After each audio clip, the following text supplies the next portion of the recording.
coasting. Remember when I used to be the brokest, I was hopeless. And going through it, they'll never notice, now I'm focused. Won't stop until my pockets on the swollers, had to show it. The deepest in that freezer, I'm the coldest, what you saying? My mama know I'm G, but that was not part of the plan. Nobody.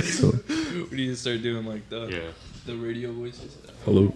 The radio. It was late night. Welcome to Braun. All right, so we're live now. So kind of just go around the room. Everybody introduce yourself. What's up, guys? My name is Daniel. And I'm Darren. I'm Edison. And I'm Dylan. And that's Dylan. So a lot of you may remember our last podcast, we talked about Dylan and his brand DEEDY's. So coincidentally, we were able to get him on board. Is it DEEDY's or DD? DD. All right, see. So. Yeah, and actually it's Old English for hardworking and industrious. No. That's pretty cool. Little, something. Where'd you little history. So how'd you come up? How did you come up with that name? Like, oh, let me do an Old English name. Oh man, this was years ago now. I mean, it's 6 years since I started it.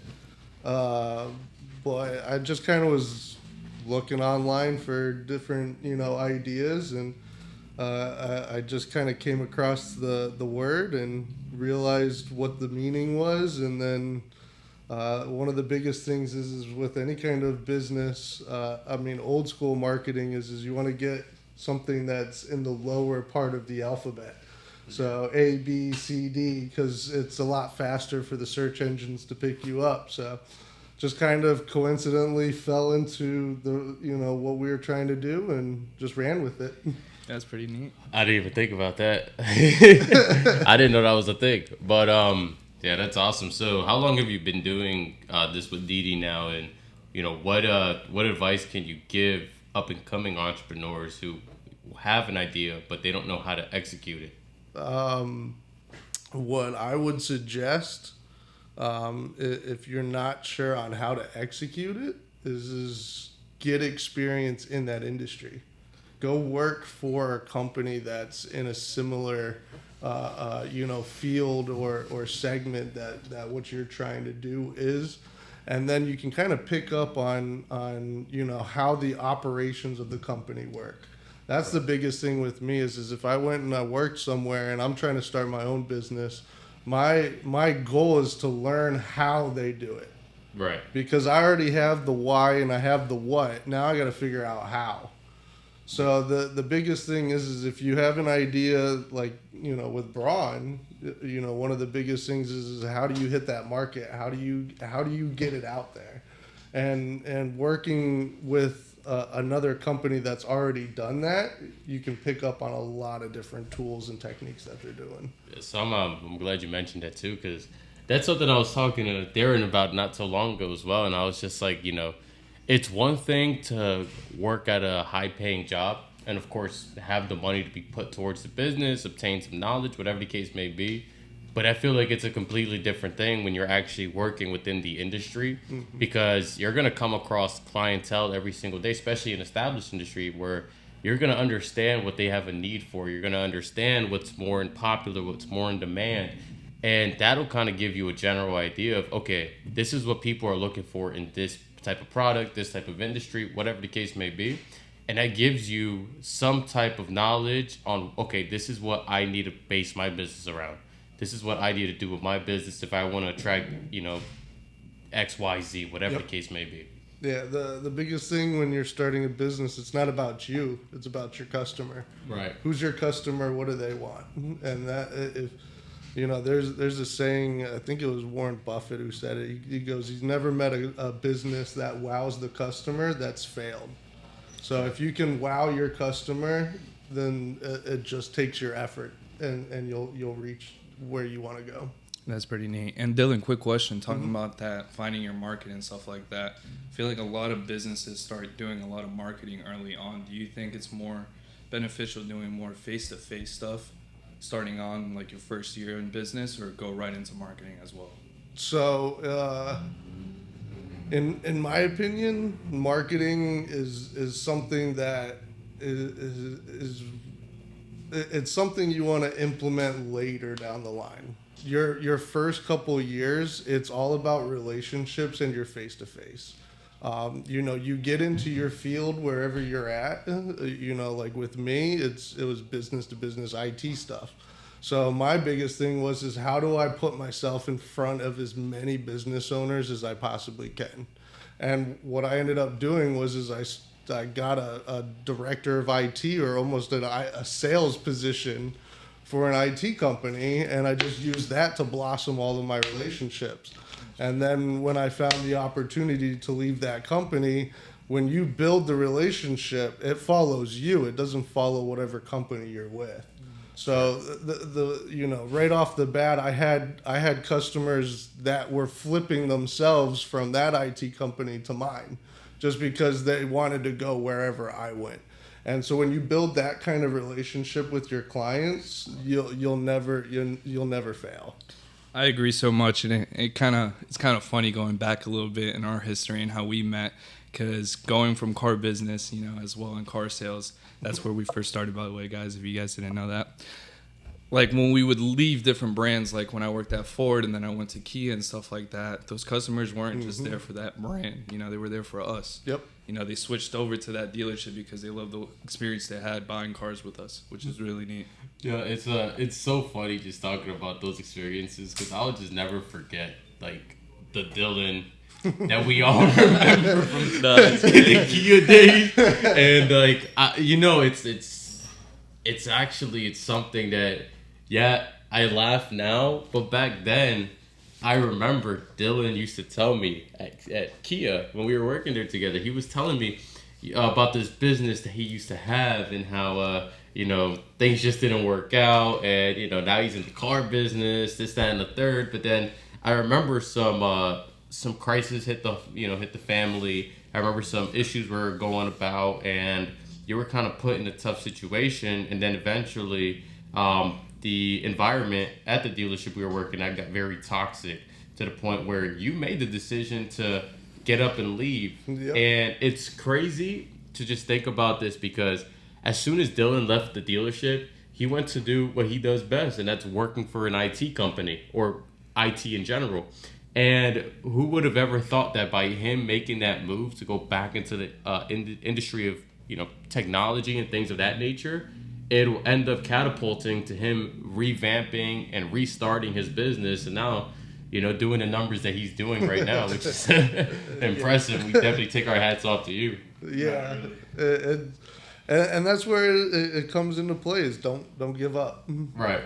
Keep that dream alive and keep pushing, because that one or two opportunities are going to fall into place, and then it's going to catapult you to the next level. So Edison and Daniel, you guys were laughing when you said when you were thinking about how he was at the dealership. Now, I wasn't working at that Kia dealership with you guys, so I need to know a little more about it. So, because you're just laughing, I know how he is now. So I'm like, okay, like I don't get what's so funny. He's a smart guy. So if you guys can elaborate, or maybe tell us some stories, I don't know, so I can get a better understanding of what's so funny. So yeah, I forgot you're kind of just like excluded from everything. Yeah. But so Dylan was, when we were working at the dealership, Dylan was always probably one of the smartest guys there when it came to marketing, when it came to self-branding. He used to come up with these little business cards that looked like $100 bill, and he would just drop them on the floor, and people would think that it was money, and they would pick it up, and it was his fucking business card on there. That's pretty smart, what? So he used to do something. And it's funny, because it was a $100 bill, right? But the thing is, you open it up and it says, get $100 for referring, like a friend, family member to me, Dylan Garrett, at the Kia dealership. But he had a lot of knowledge that he would implement into building himself up as a salesperson. I remember at one point we were even talking about getting 10,000 leads and just kind of distributing them. Oh, I ended up doing it. Yeah, I remember. Yeah, for a while I had my own like BDC department that was setting up appointments for me. So I would just sit back and do nothing all day. Just go take customers. Bro, it's just like when you think about that, and just the way Dylan was, especially. He didn't really take shit from anybody either. So whenever we'd have these meetings where they were meant to be negative and kind of just bring you down and stuff. I know you remember those blackout meetings. Yeah. Yeah, it was just, I couldn't stay serious during those meetings because Dylan would always do some shit to make people laugh. And it's just like, I would get in trouble for it too. They wouldn't say shit to him. But as soon as I started laughing, they're like, Edison, get out. And I'm like, fuck. My thing is when it comes to meetings is if everybody doesn't have something to contribute, there's no point in them sitting in the meeting. That's right. I send them an email. Yeah, exactly. There's no point in sitting there and just listening to getting motherfucked. It's you just get what you need to do out and move on. Put the rest in an email. Exactly. Yeah, I mean, honestly, like with my company, I got 8 employees now, and I think I've done like 2 company meetings since we've been in business. That's awesome. And like when I do, well, since I've gotten the majority of my staff, but like when I do it, like we go to Top Golf, we go out to eat, we go do putt, we'll go to like a city walk.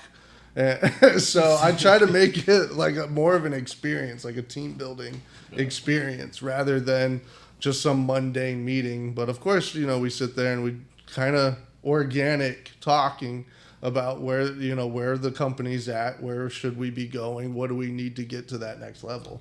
So that makes me want to ask you a question, because a lot of people, I'm pretty sure, when they hear, oh, you have 8 employees, they don't think that's a significant amount. Do you mind explaining the significance of hiring your first employee and then building up to 8 employees and everything else like that? So your first employee is always the most nerve-wracking. That's because the thing is you're at that pinnacle in your company where it's an economic point where they call it the hockey puck, and it's normally where your company goes from moderate success to extreme success. But the biggest problem is when you're getting there, you're always tight on a financial budget.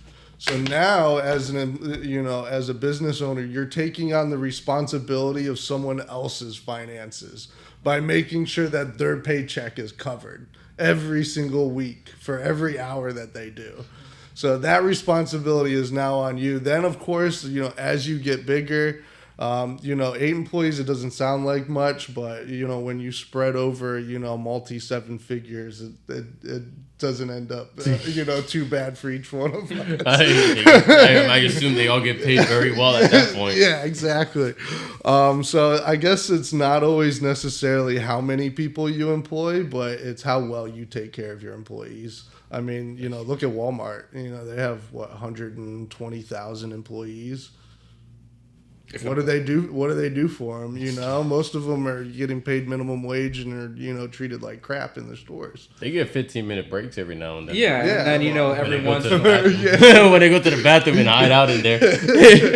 Yeah. Well, so I would say the biggest thing is going from 1 to 2 is probably more than going from like 6 to 8. Just because at that point, like I know, like with my business, I have several years of operating expenditures, like liquid. And that's where I'm looking at other avenues to then take that liquid capital and invest it and get a return. Because this market right now, a savings account loses you, 6-7% every single month. And that's just, it's absolutely destroying people. So you got to find things that are tangible items that you can invest in, property. Even if you want to go with it, gold and silver. In a couple months, stocks are going to be a great thing to buy. So that's definitely something. But another tangible that you can go out and get is small businesses. Mm-hmm. Small businesses are always looking for investors. Funds. They're always, there's always franchise opportunities out there. And with a franchise, you have a much higher, a success rate than you would just starting a business from the ground up. And then buying an established business that's already generating revenue, that last I read, it was like a 60 or 70% success rate if you invest in a company like that. So those are the things that people need to be looking at in the coming future, because it's probably going to get pretty rough out there. Yeah. So I mean, I'm sure we can all agree that what's going on in today's market, today's economy is out of the norm from what a lot of us are used to, and from what a lot of people were prepared for. Now, considering you kind of started your business in the midst of all this mess, let me ask you this. When you decided it was the right time to pull the trigger, go ahead and go full-time with your business, first off, what were the things that were going through your head? I mean, I don't assume it was an easy transition for you. I'm assuming there was kind of some nerves there too about, man, should I go full time? Should I leave my job? Because I, from our conversations in the past, sounded like you were getting paid very well. So what clicked in you that said, you know what, I got to do this? And what can you tell other people that are basically going through a moment right now where they're stuck because they're afraid to lose their source of income to go full time on their business? So there's got to be there's got to be a pinnacle. It's almost like with an addict, you got to hit rock bottom. Back against the wall. Yep, exactly. And in my case, I mean, I was working at City Key. I was doing quite well for myself, even though the hours are absolutely insane, especially at that dealership in particular. But it was the wife. I got a wife. I got 2 kids. I got a 2-year-old and an 9-year-old. Actually, just turned 9 this month. Happy birthday to her. Boy. Yeah. Happy birthday to him. Yeah, he's born on the 4th of July. So I used to tell him when he was younger, I was like, "Look, Daddy made everybody do fireworks for your birthday." And then he got older and found out. He was like, "God damn you." Motherfucker. But oh man, I'm sorry. What were we We were talking about the transition and going full time. Yeah, the transition. So I was doing real well with City Kia financially, and I mean, well into the 6 figures. I was pacing for that year. And I just got a kind of a gut feeling, and a gentleman who was trying to start an IT company and reached out to me out of the blue. Just had found one of my old resumes, I think on like Indeed or something like that, and actually called my cell phone out of the blue. And sometimes you just got to go with your gut when you know. I mean, sometimes, people put it into religion or faith or whatever, but sometimes there's a higher power or there's something going on, and sometimes you just got to go with your gut. Right. And it just happened, I was looking at a way out of the car industry, and at that point, I was like, okay, I got some money saved, so even if I take a pay cut, I'll be okay, like, we'll survive. And so the opportunity popped up, and I have to admit, it started out, it sounded great. It sounded like freaking Candyland, like everything was going to be awesome. I was going to get all this commission from the IT sales, and it ended up kind of turning a 180 on that. And I went from just being like a standard salesperson to them, and we ended up losing like half the staff, and I took over the HR department. I took over billing. I took over sales. I was actually doing the installs myself. And so I finally got to the point I really started thinking, I was like, man, like, I'm doing all this on my own now, and I have my own, LLC that I've trying to been kind of getting on my, getting started. Right. And a big opportunity popped up out of nowhere, and this was right after the guy, he turned us from employees to contractors. So like, I remember that. Yeah, so I ended up having to pay all this back taxes and all it was a total cluster. But I found the one opportunity when I was a contractor, and I was like, this is kind of like my shot. Like, if I don't take this, then I'm just going to be stuck working for people for the rest of my life. And it was pretty gut wrenching. I lied to the wife. Hopefully she doesn't listen to this.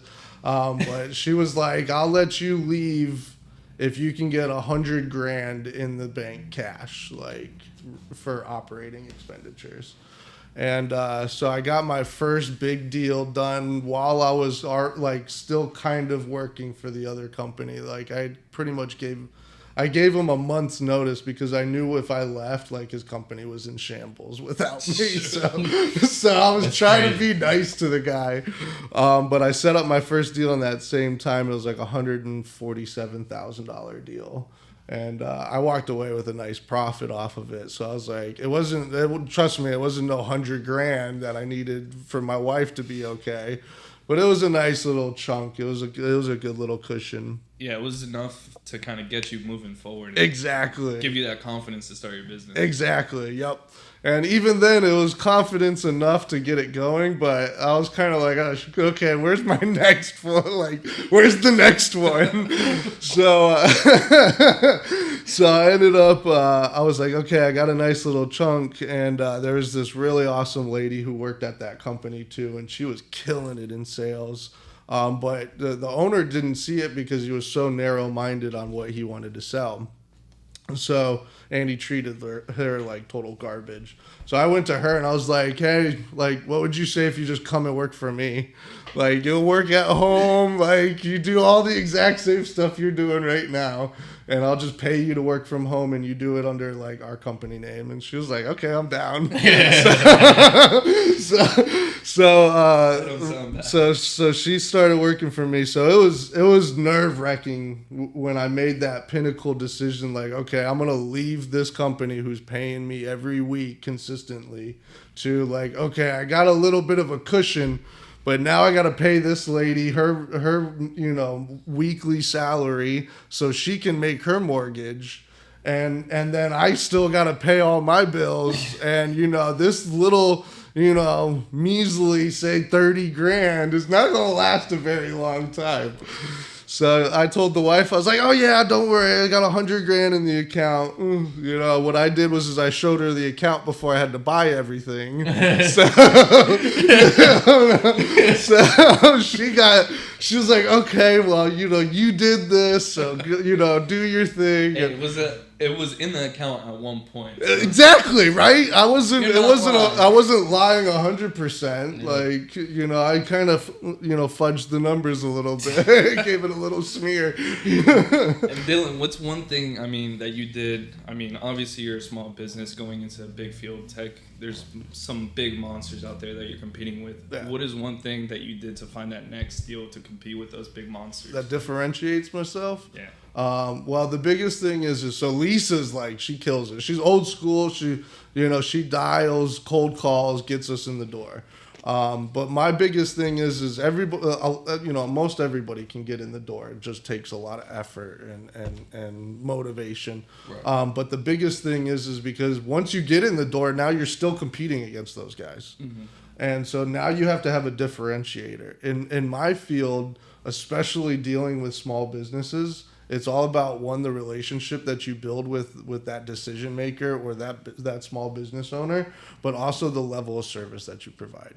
That's the biggest thing, is if you provide a higher level of service, they're willing to come out of pocket to pay more for you to work for them. So value over everything. Exactly. And you know what? This draws back to our last conversation. By the way, it wasn't just a coincidence that this company reached out to Dylan and asked him to work for them.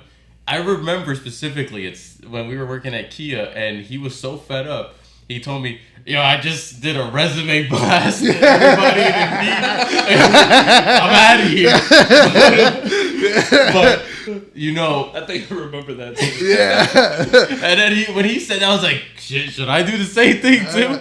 But this is going back to our last conversation at the other conference room where we were talking about providing a different level of service that is going to set you apart even from the top dogs in the industry, where you feel like you're a small fish in a big pond, but realistically, someone like Dylan's case scenario, all right, someone like Dylan's case scenario where you told me about the story where it was a school, I believe, that you went up to that they had hundreds of thousands of dollars of equipment just sitting because they didn't know how to set it up. Yep. And that's exactly what where it comes back to, is providing a level of service. Yeah, This one school we were dealing with, we ended up getting in there a little bit too late because they had already bought all the stuff. But yeah, she goes, I spent, it was like $120,000 just on Amazon alone, because Amazon was actually a certified partner you can purchase from through a lot of these grant programs we're working with. And she's like, they delivered everything, and it's all just sitting in the gym because I don't have the resources or the capabilities of even hooking up half this stuff. She's like, I started passing out laptops, and then before you know it, the network stopped working and the internet like dropped for everybody. And I was like, well, sometimes it's what happens when you put 50 laptops on a home router. So what we found is by being able to approach it as a solution base, and this is where it comes into value. A solution has a whole lot stronger value than just a product. If I'm telling you, hey, I'm going to give you this big giant screen for your classroom, we'll use this as an example, that you can draw and use as a whiteboard, and you can also have preloaded lessons in there that matches your curriculum, up to 150,000 preloaded lessons that you can use at all times throughout your classroom. Or I can approach it and be like, I'm going to sell you this big touch board, and you're going to do whatever you want with it and leave it at that. Or what I'm going to do is I'm going to have a complete solution built around. Now, the thing is when I come with a solution like that, one, you're not just selling them and leaving. So you're going to be there to actually get them to an end point rather than just selling them products. That's a huge thing, especially for small businesses, because they don't have the resources. So you're saying what a lot of other people have said that I've looked into is if you're going to be starting a company and selling a product, you're not just selling something that you think is cool. You're selling something that's going to solve a problem. Exactly. So, for example, like our pre-workout.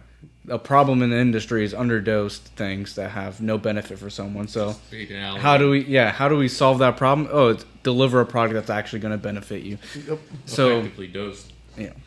Yeah, and something really dope that you kind of touched on with that problem solving stuff, it kind of goes hand in hand with not just like, what you guys do, but in sales and also every single business. And it's kind of cool because when I was doing real estate wholesaling calls and stuff like that, you're kind of really not just trying to find the property to buy, you're kind of finding a solution for that owner, whatever his headache or motivation to sell is, and use that in order to get the deal under contract. And yeah, like you said, it definitely works way better, especially when everyone in the market is trying to, sell a product or do something. You're differentiating yourself now. Well, I kind of want to backtrack. Sorry, you go ahead. No, I'm just saying it pays dividends. Oh, okay. So I want to backtrack onto something about your story that you were talking about a while ago, where you built up, you got that big deal to quit, right? So you're making a lot of money, and you have a lot of money that you can budget and put into savings and whatnot and reinvest it. How would you give advice to someone that's working at not such a big income job, but he wants to start his own business? Let's say he's working at, I don't know, Target or something, and he's like, I hate working for this big corporation, but I want to do this selling t-shirts, selling clothes or shoes or whatever. How does he build that cushion? How does he take that leap of leaving that job and going into full-time in his business? So don't get me wrong. Every job that you work with, there's always going to be policies and procedures. There's going to be a systematic flow of how that company works. And the biggest thing is to pick up on little things here and there when you're at that job. Everybody's complaining about jobs nowadays. Nobody wants to work at McDonald's, right? But the thing is look at how big McDonald's is, and it's gotten there because of its systems and its processes. It was the fastest service and the best service when it came to fast food restaurants when it first came out. Now they found a new niche. It's more cost effective than some of the other, fast food restaurants out there. With that industry, it's extremely competitive. But the thing is no matter who you are or what you're trying to start, you can always find something at the job that you're at that you would want to implement with whatever you're doing. So, you know, if say you're working at Target and you know, you design T-shirts, right? And you want to build a clothing brand.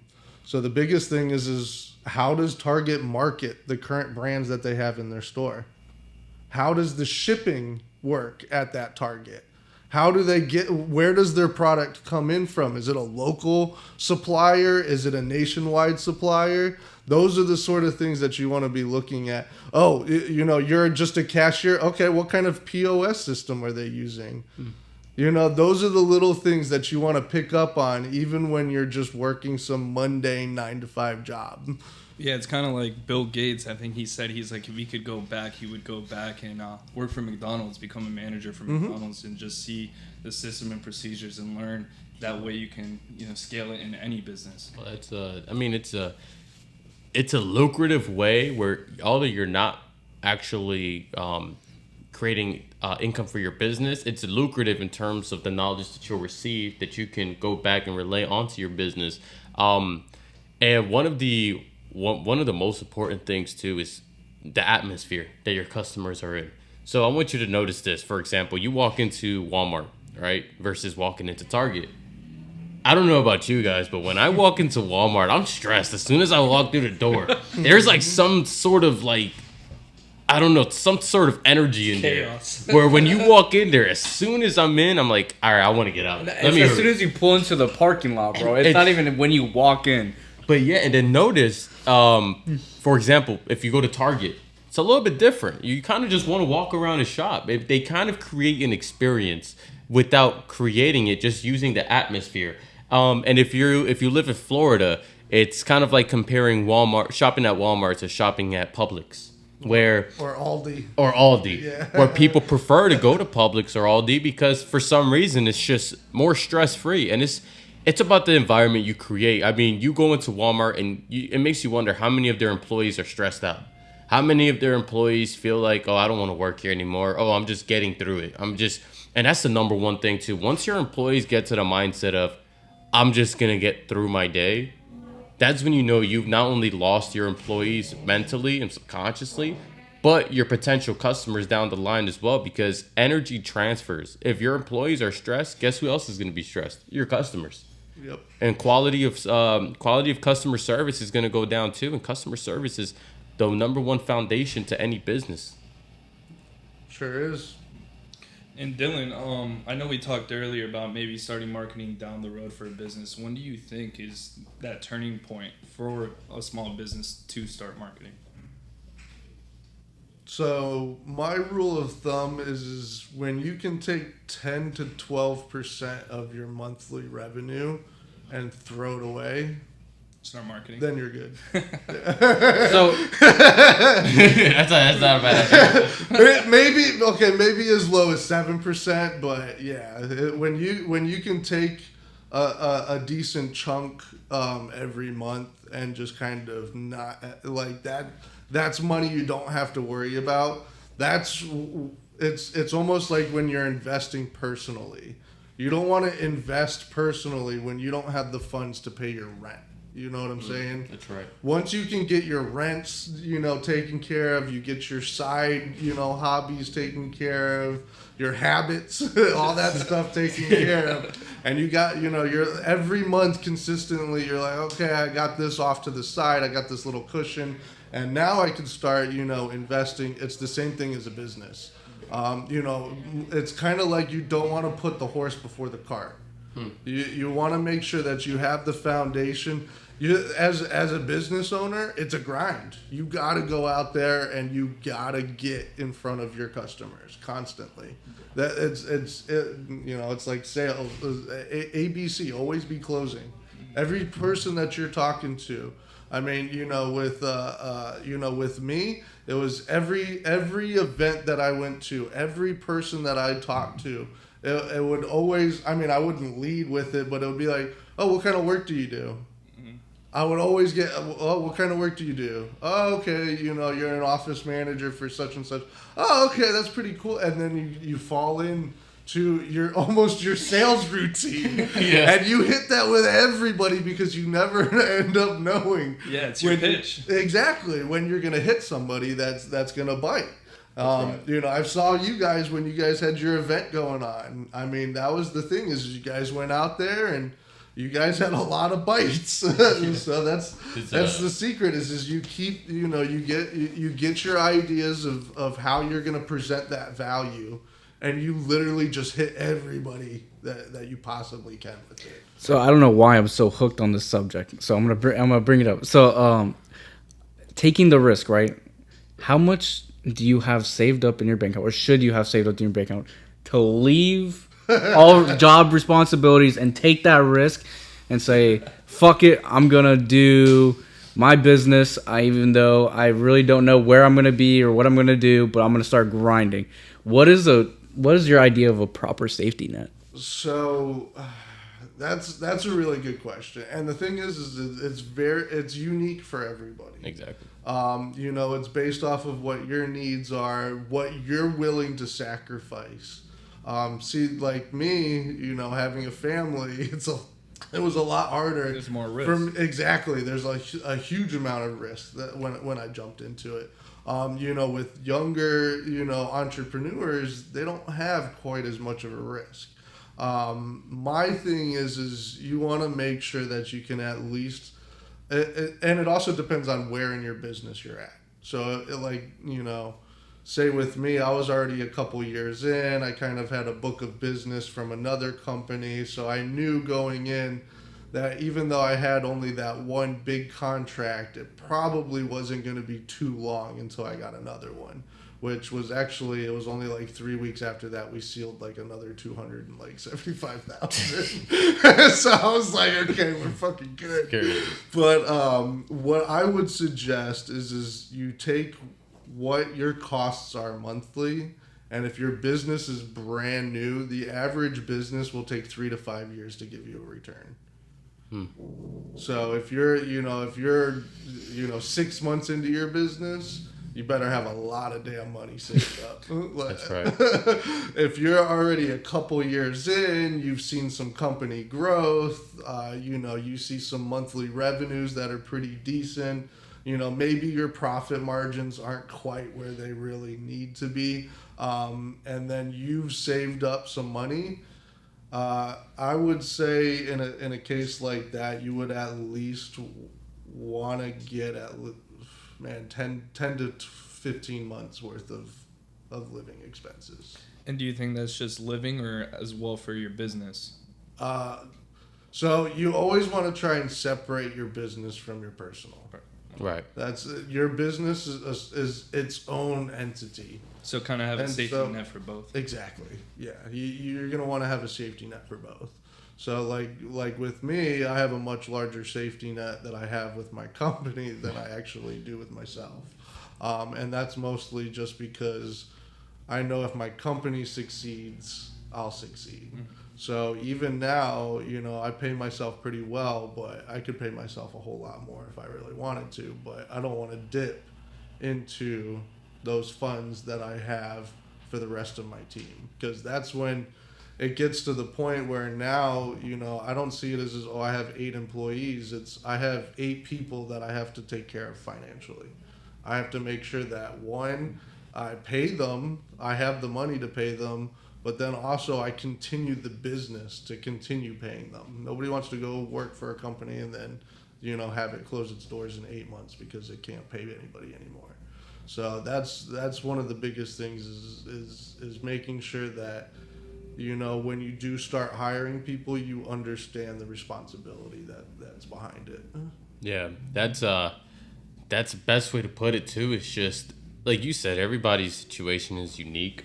I'd say personally, for my own way of structuring where we have to be as far as a safety net, especially when it comes to Braun, is think about how much you want your business to be making. Maybe in your first year, you got to be a little bit more realistic. A lot of people want, you know, those $1 million revenues their first year, those 10, 15, or even 20 million. They want to jump straight into competing with the likes of big brands, you know, the big fish in the pond. But what you have to understand is if you don't. It's better to start small than not start at all, and it's better to go be. And patience is something that needs to be taught or appreciated more throughout, because we have a lot of nowadays business owners that are not patient.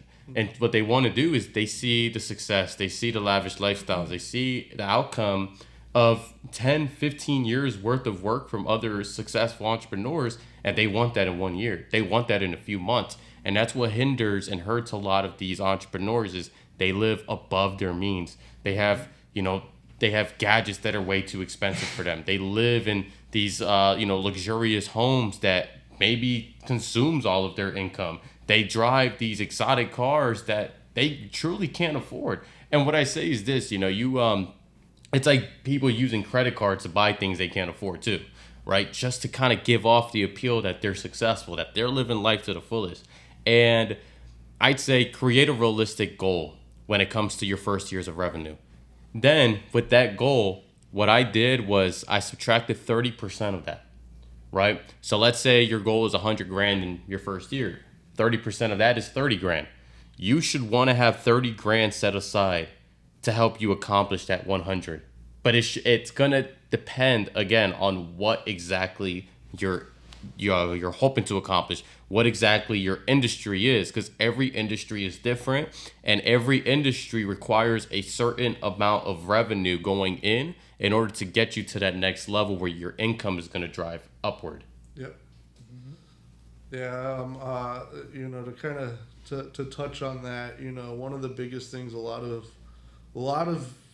younger entrepreneurs, that are a little bit more flashy and kind of flaunt themselves. One of the biggest things I noticed too is it's not even always necessarily how much money they're spending, in their lavish lifestyles. But it's also the time and money that goes towards what they're trying to accomplish. So, like you were saying, some people, they got these nice apartments, they got these nice fancy cars. You always see them at the clubs, on TikTok. That takes time and money. So, money isn't always the biggest thing, but it's time. Your time is your most valuable resource. With me, I have it calculated that each one of my employees, whether they do sales or they don't, bring in about $175 an hour in revenue. So if they're not doing something for an hour, then I've just cost myself $175 times however many people are sitting there. So that's how I also think of it. But the other thing is as a small business owner, that's how you have to think of it. Is every minute. I did a massive project with this one huge physicians group. I won't even name them, but they had 36 offices in the state, and we did a massive rehaul of every single one of their offices. It was like a $1.2 million project. The biggest thing is we had calculated that for every 30 minutes that one of the doctors was sitting there not being able to produce his work, it was costing the company like $1,000 or $1,500 for 30 minutes. For 30 minutes. Yep. I heard something similar to that. It was like a lawyer got pulled over by the cop, and he was like, I think the lawyer told the cops every minute you hold me here is about $15,000. Yep. And the cop let her go. But that's pretty cool. Yeah, and that's the thing is so when we were doing this project, their biggest thing was the CTO of the company wanted every one of their clinics to be so redundant with their systems that it could be in the middle of the hurricane and they could still take clients. Wow. Yeah, we had diesel generators. We had 3 internet service providers into each building. We had redundant networking equipment. I mean, it was insane the amount of money they invested into it. But it was all because when we calculated it down, I mean, if the entire office went down, I mean, we're talking like $30,000, $40,000 an hour that it was costing the company. Wow. Shoot, that's a lot of money when you calculate that. But that kind of starts with demand, right? The more demand you start having, then you start looking at time as value in a way, because then you can start upcharging for your time. That way you have a more free schedule, right? Exactly. And then the biggest thing is when you get to the point where you have to start judging jobs and balancing like, okay, my time is worth this now, and people want to pay me, I'm worth Z, but they want to pay me X and Y. So it gets to the point where then you have to start thinking as a business owner, I'm leaving a lot of money on the table, and how do I gather those contracts as well? And so then as a company, you have to start thinking, okay, how do I take this business model that I've been doing on my own or with maybe one or two other people, and how do I scale it? How do I Grant Cardone, how do I 10X this? Packages, baby. Exactly, yeah. How do I get this to the next level? And then that's when, you have funds, you got revenue, you got a little team. That's when you have to start, piecing together like, okay, what's the next 5 to 10 years look like? With me, last year, my 5 to 10 years happened this year. that's how quickly it happened. So, and that's a good thing you mentioned that all your goals are 5 to 10 years. Do you have any short-term goals as well that you kind of plan for? So short-term goals will always fall in place with the long-term. Mm-hmm. As long as you continue your focus on that long-term goal, then little things here and there. Because the thing is you don't want to get to the point where you're so focused, you're hyper-focused on creating this plan and prioritizing, the different steps of getting there, and then you forget about what your actual end goal is, and then you get lost within all the nitty-gritty details. Instead of just being like, okay, I need to sell X, Y, and Z. Okay, how do I sell X, Y, and Z? Okay, let's get to X, Y, and Z. So, would you say that your long-term goals should kind of align with your current next 5 moves? So, like, let's say you've got this 5-year plan. That means that your next 5 moves should be in line to help you get towards that 5-year plan. Definitely. I mean, you got to be realistic with your goals. Yeah. You're not going to be like, okay, I'm starting a clothing brand and then, 5 years I'm going to be an ophthalmologist. Yeah, I don't work like that. It's not going to work Damn, like that. That would be an ophthalmologist, dog. I'm gonna be honest. I don't even know what an ophthalmologist is. So. Oh man. But yeah. So you gotta be realistic with what your goals are. They gotta coincide with where you're at now. Right. Don't get me wrong. In a year, like with me, my 5 to 10 goals are completely different now because. My 5 to 10 goals last year was to get to at least 10 employees, buy a house, me and my wife want, some more kids. So, right now we're currently under construction for a beautiful new home. Congrats. That's supposed to be done in December. And I've just hired my 8th employee and already looking for my 9th. So by the end of this year, I'll probably hit 13 employees. So 5 to 10 year goals are kind of like, okay, time to reassess. Yeah, change it up now, right? Yep, exactly. So my next goals now is to expand my company large enough employee wise so I can be hands off. So I don't have automate it. Exactly. Oversee operations, basically. Exactly. Yeah. I mean, I got a piece of it. I just got back from Hawaii. I spent 12 days out in Hawaii, which was freaking amazing. That looked like a lot of fun, by the way. I saw your Facebook. Oh yeah. I mean, we went horseback riding. I had a BMW M4 we were cruising around in. I got it off of Toro because. Like, I was looking at Enterprise, man. Enterprise was going to be like $180 a night for a subcompact piece of crap. And so I hopped on this really awesome app. Now, I'm going to give a shout out, but Toro, freaking amazing app. I hopped on that. I found this local guy. He had a BMW, brand new. It was a 2021 BMW M4 convertible that he was renting out. It was like $140 a day. That's a deal. That's insane, dude. I was like, this is insane.